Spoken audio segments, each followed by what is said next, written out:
Morning વિદ્યાર્થી મિત્રો, આપણે છે ધોરણ 3 ગણિત ગમતમાં ચેપ્ટર 4 લાંબુ અને ટૂંકું એ ભણી રહ્યા હતા. હવે એનામાં આપણે આગળ જોઈશું. જો તમને કીધું છે કેટલા સેન્ટીમીટર એટલે કે ટૂંકમાં એને સેમી કહેવાય લંબાઈ છે. તો આપણાને છે સેન્ટીમીટર છે એ આપણાને માપવાનું છે. કેવી રીતના? તો આપણી જે સ્કેલ છે એની મદદથી. જો શું કીધું છે? દિવાસળીની લંબાઈ 4 સેમી છે. હવે તો તમારી પાસે સ્કેલ હોય તો આપણે કેવી રીતે કરીએ છીએ? પહેલાં જો આકૃતિમાં તમને દિવાસળી બતાવે છે, બરાબર. હવે અહીંયાથી આપણે દિવાસળીની ગણીએ તો પહેલાં આપણે સ્કેલ મૂકીએ તો અહીંયાથી આવે 0, અહીંયા 1, અહીંયા 2, અહીંયા 3 અને અહીંયા 4. તો શું કીધું છે આપણાને? કે દિવાસળીની લંબાઈ છે એ 4 સેમી છે, બરાબર.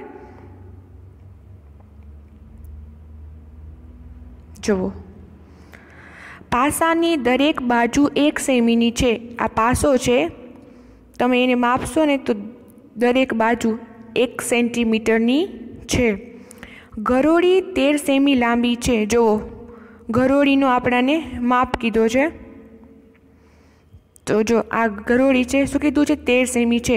તો તમે કાઉન્ટ કરજો તમારી બુકમાં. આપણે ક્યાંથી? તો પહેલાં 0થી શરૂઆત કરીશું. તો અહીંયા આવશે 0.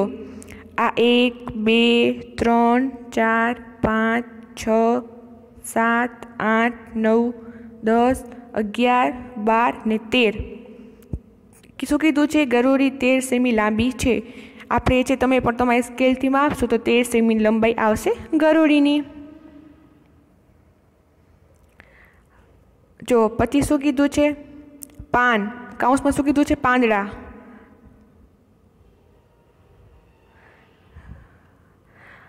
પાંદડાની લંબાઈ ખાલી જગ્યા સેમી છે. આપણાને પૂછ્યું છે તો આપણે વળી પાછું કાઉન્ટ કરીશું. કેવી રીતે કરીશું? અહીંયા 0, 1, 2, 3 ને 4. શું જવાબ આવશે? તો કે 4 સેમી લંબાઈ છે પાંદડાની. હવે એવી જ રીતે કીધું છે આપણાને મીણિયા કલર. શું કરશું? એવી જ રીતે 0થી કાઉન્ટ કરશું. તો કે 0, 1, 2, 3, 4, 5, 6, 7. કેટલા આવ્યા? 7. તો ખાલી જગ્યાનો જવાબ આવશે 7 સેમી લંબાઈ છે. કેની? મીણિયા રંગની. જો ભૂમિતિ બોક્સ એટલે કે તમારો કંપાસ બોક્સ છે, એમાં રહેલી માપપટ્ટી તરફ નજર કરો. તમારે છે તમારી સ્કેલ છે એને જોવાનું છે તેના પર કેટલા સેમી અંકિત છે. તો જો આપણી સ્કેલ હોય જે એમાં શું હોય? 0થી કરીને 15 સુધી છે અંકો છે માપપટ્ટીના એમાં હોય છે. તો જવાબમાં આવશે 15 સેમી. 0થી 15 સેમી છે એ સ્કેલનો છે આપણો માપ હોય છે. આ પણ તમે તમારી બુકમાં વ્યવસ્થિત રીતે કરજો. જે નાની માપપટ્ટી તમે શાળામાં મોટે ભાગે વાપરો છો, જે તમારા કંપાસ બોક્સમાં જે માપપટ્ટી હોય છે, સ્કેલ હોય છે, એ છે તે આના જેવી છે. જો તમે આકૃતિમાં બતાવ્યું છે, આ તમારી સ્કેલ છે. જો આવી જો ને તમારી સ્કેલ. શું કીધું છે? જો 0ની નિશાની પરથી માપનું શરૂ કરવાનું વધારે સહેલું છે. એટલે હંમેશા તમે કોઈ પણ માપની ગણતરી કરો તો એની શરૂઆત ક્યાંથી થાય? તો કે 0થી કરવામાં આવે છે. માપપટ્ટી નજીક દોરેલી વસ્તુઓ તરફ જુઓ અને તેની લંબાઈ શોધો. આ છે એ તમારે કરવાનું છે. જો માપપટ્ટી એટલે કે સ્કેલ પરની નાની નાની લીટીઓ શાના માટે વપરાય છે? શું કામ વપરાતી હશે? તો સૌથી જે નાની નાની વસ્તુઓ હોય જે એની આપણે ગણતરી કરવી હોય સેન્ટીમીટરમાં, તો એને માપવા માટે છે આપણે આ નાના નાના માપનો છે ઉપયોગ કરીએ છીએ. જુઓ, હવે આ છે તમારી નીચેની બાબતો છે તમારે કરવાની રહેશે. જુઓ, 10 સેમી લાંબી વસ્તુ હોય એ તમારે શોધવાની. પછી છે 10 અને 20 સેમી વચ્ચેની લાંબી, એટલે કે 10થી કરી અને 20 સેન્ટીમીટરમાં એટલે કે નાનો માપ હોય જે એ તમારે લખવાનો છે. 1 સેમી કરતાં ઓછી. તો પહેલાં આપણે જોયું એ પ્રમાણે સાવ નાની નાની વસ્તુ હોય, જેમ કે એક્ઝામ્પલ આપું તો જો આપણો નખ છે, કીડી છે, એનો માપ છે 1 સેમીથી પણ નાનો હોય તો એ વસ્તુઓ પણ તમારે છે લખવાની છે. અને તમને આકૃતિમાં જે ચિત્રો આપ્યા છે એની પણ તમારે સ્કેલ વડે માપ લઈને શોધવાનું છે. જુઓ, મારો હાથ કેટલો મોટો છે. આ છોકરીનો હાથ છે એ પૂછે છે કેટલો મોટો છે. તમારા અંગૂઠા અને નાની આંગળીની લંબાઈ માપો. તમારો અંગૂઠો છે એનો માપ અને તમારી નાની આંગળીઓનો માપ છે એ તમારે માપવાનો છે. આ પાના પરના ચિત્રોમાં અંગૂઠા અને નાની આંગળીની લંબાઈ માપવા માપપટ્ટીનો ઉપયોગ કરો. એટલે કે છે કે આ ચિત્રમાં જે અંગૂઠો છે અને આંગળીઓ છે એને માપવા માટે છે માપપટ્ટી એટલે કે તમારી સ્કેલ છે ફૂટપટ્ટીનો ઉપયોગ કરો. અંગૂઠો અથવા નાની આંગળીઓમાં કોણ વધારે લાંબુ છે? આ એનો અંગૂઠો છે અને આંગળી છે, આ બેમાંથી છે કોણ વધારે લાંબુ છે તમારે શોધવાનું છે. અને આપણે છે સ્કેલની સાથે જે મેજર ટેપ આવે છે એની મદદથી પણ આપણે આ શોધી શકીએ છીએ.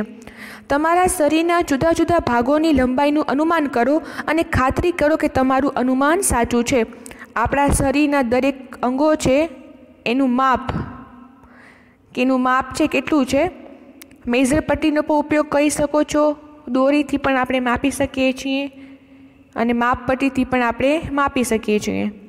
જો શું કરવાનું છે વિચારો. જો તમે દોરડું, બૂટની લંબાઈ, દોરો વગેરેથી માપો તો કેટલા સેમી થાય તે જાણો. બરાબર છે. તમારા હાથ, તમારા પગ, તમારા નાક, તમારી આંખ, માથું, આ બધાને છે માપપટ્ટી વડે માપવાનું છે.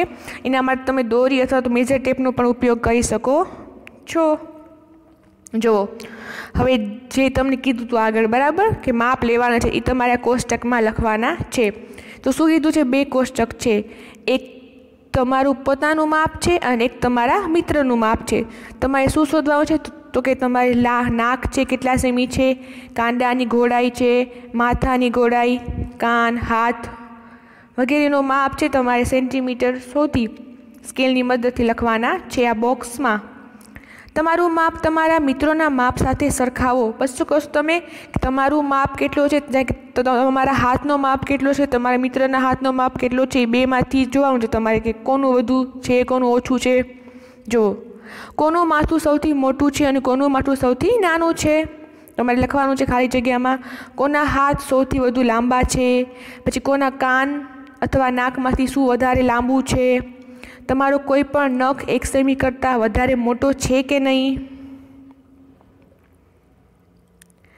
હવે છે ગિલ્લી અને અનાજના દાણા.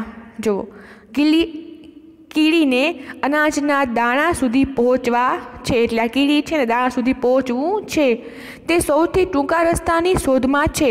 તમે તેને કહી શકશો કે કયો રસ્તો સૌથી ટૂંકો છે? જો અહીંયા આપણાને 4 રસ્તા કીધા છે. રોડ A, B, C અને D. હવે શું કીધું છે? તમે આ રસ્તાઓ કરતાં વધારે ટૂંકો રસ્તો દોરી શકશો. તે રસ્તાની લંબાઈ કેટલી છે તે શોધો. તો શું કરવાનું છે? તમને પૂછ્યું છે પહેલાં કે આ 4 રસ્તામાંથી કયો રસ્તો સૌથી ટૂંકો છે? તો આ B રસ્તો છે એ ટૂંકો લાગે છે સૌથી. હવે તમે શું કરશો? આ B રસ્તો તો આપણે શોધી લીધો કે આ રસ્તો સૌથી ટૂંકો છે. હવે તમારે તમારી સ્કેલની મદદથી અહીંયાથી કરી અને અહીંયા સુધી કેટલા સેન્ટીમીટર છે રસ્તાનો માપ એ તમારે શોધી ખાલી જગ્યામાં લખવાનો રહેશે. બરાબર. હવે આપણે આગળ જોઈએ તો કે મીટર કેટલું લાંબુ છે. આ વિદ્યાર્થી તમે બુકમાં યાદ રાખજો, લખી નાખજો. 1 મીટર બરાબર 100 સેન્ટીમીટર થાય. 1 મીટર બરાબર 100 સેન્ટીમીટર અને 100 સેમી બરાબર 1 મીટર. આ 2 વસ્તુ યાદ રાખજો તમે. હવે જુઓ, દુકાનદાર છે શું કહે છે? આ છોકરો છે, હું લાંબો કુર્તો એટલે કે પહેરણ, કુર્તો આવે છે જબ્બો જે એ બનાવવા માંગુ છું. તો શું કહે છે દુકાનદાર કે તમારે કુર્તા માટે 2 મીટર કાપડ લઈ લ્યો. અને બીજી છોકરી કહે છે કે મને મારા માટે લાંબા સ્કર્ટ માટે કેટલા મીટર કાપડ જોઈશે? તો દુકાનદાર કહે છે 3 મીટર કાપડ જોઈશે. છોકરા માટે શું કીધું? તો કે 2 મીટર કાપડ જોઈશે કુર્તા બનાવવા અને છોકરીના સ્કર્ટ માટે છે 3 મીટર કાપડ જોઈશે કુર્તા બનાવવા. તો જુઓ, ચાલો 1 મીટર દોરડું કાપીએ. તમે જોયું હશે વિદ્યાર્થી મિત્રો, ગામમાં જાય તો જે આપણે 1 મીટર અથવા તો 2 મીટર કાપડ લેવું હોય તો દુકાનદાર છે એ માપપટ્ટીનો ઉપયોગ કરી અને આપણને 1 મીટર કાપડ છે એ કાપી આપે છે. એવી જ રીતે જો આ દુકાનમાં જાય છે, તમે દુકાનદારને લોખંડની 1 મીટરની પાતળી પટ્ટીથી કાપડ માપતા જોયા હશે. જો તમને આ દેખાય છે આકૃતિમાં, આ જો માપપટ્ટી છે, બરાબર. આની મદદથી દુકાનદાર છે એ 1 મીટર 2 મીટર તમે કેટલા મીટર કાપડ છે તમને કાપીને આપે છે. જો મીટર પટ્ટી અને દોરડાનો ઉપયોગ કરો છો. જો કા મીટર પટ્ટીથી જેનાથી માપે છે અથવા દોરડાનો ઉપયોગ કરે છે. દોરડાના એક છેડે ગાંઠવાળો એક છેડે છે, આપણે ગાંઠ મારી ગાંઠ મારી જો એક છેડે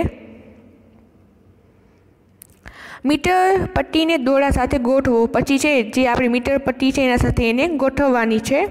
દોરડા પર 1 મીટરનું નિશાન કરો અને ત્યાં ગાંઠ વાળો. પછી ફરીથી 1 મીટર શોધાઈ જાય એટલે પાછી ગાંઠ મારવાની છે.